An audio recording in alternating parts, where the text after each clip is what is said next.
Sweet Tooth here today, just to let you know that today is in Britain we're hotter than Brazil. So there you go, it's official.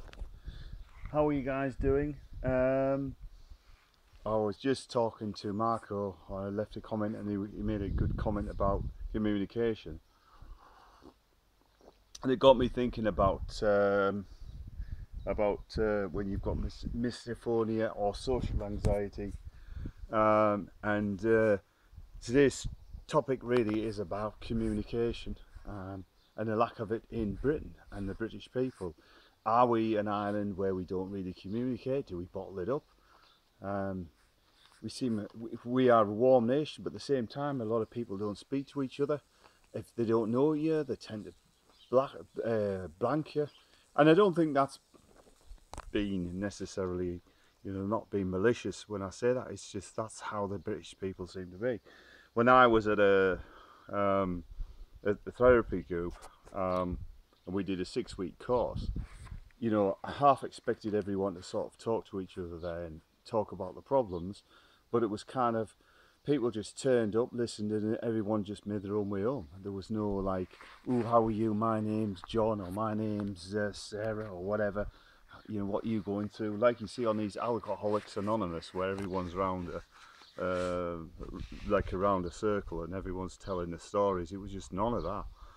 So again, I felt that although I was listening to what they had to say on the course, nobody seemed to talk about it. And people seem to bottle things up in this country. Nobody seems to talk about social anxiety. So it was just something that it sort of made me think about. Maybe that's half the problems in this country, that people just don't talk about the problems enough. And maybe it's just socially not acceptable, even now, to talk about emotional issues, especially amongst men, where they tend to bottle things up. I'm watching the cat. Yeah, he'll get out any way he can. He's like Steve McQueen getting over the wall. Anyway, yeah, it's just a quick video about how I feel that there isn't enough communication on the subject of misophonia, social anxiety, OCD, post-traumatic stress. There really isn't enough, and a lot of the times people are just sat there bottling it up because they have no one really to talk to. Like I say, Marco, you made a good comment about there should be more people talking about this, and I'm surprised there isn't more people talking about how they feel, as well as, sort of dealing with this sort of problem, because I mean it is an issue for everyone, but nobody's really talking about it, which makes me wonder where this cat's going. 2 seconds. Oi, come on. Come on, Joe. There. He's running around. Big soft ass. No, I mean, it's like this, isn't it? You feel like you've got all this on board, and yet who do you really talk to apart from your family and your friends? And if they're not going through it, then they really don't understand what you're going through.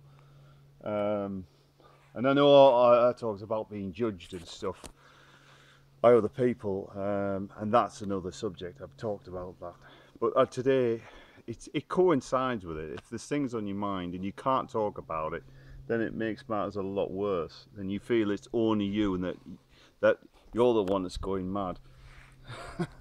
Is it me? Am I not normal? It's good to talk, and there should be a lot more people who engage in conversation. I mean, not many people talk to neighbours now, do they? You hardly know your next door neighbour for years. Not that people want to know your business. I don't like knowing people's business. I'm very private myself, but at the same time, when I've got a problem, I like to know there's people out there I can talk to or I can relate to. So I thought I'd do a little blog on that. Yeah, so I think that's it. Just being able to relate to people and talk to people, and get along. That's the thing, isn't it? So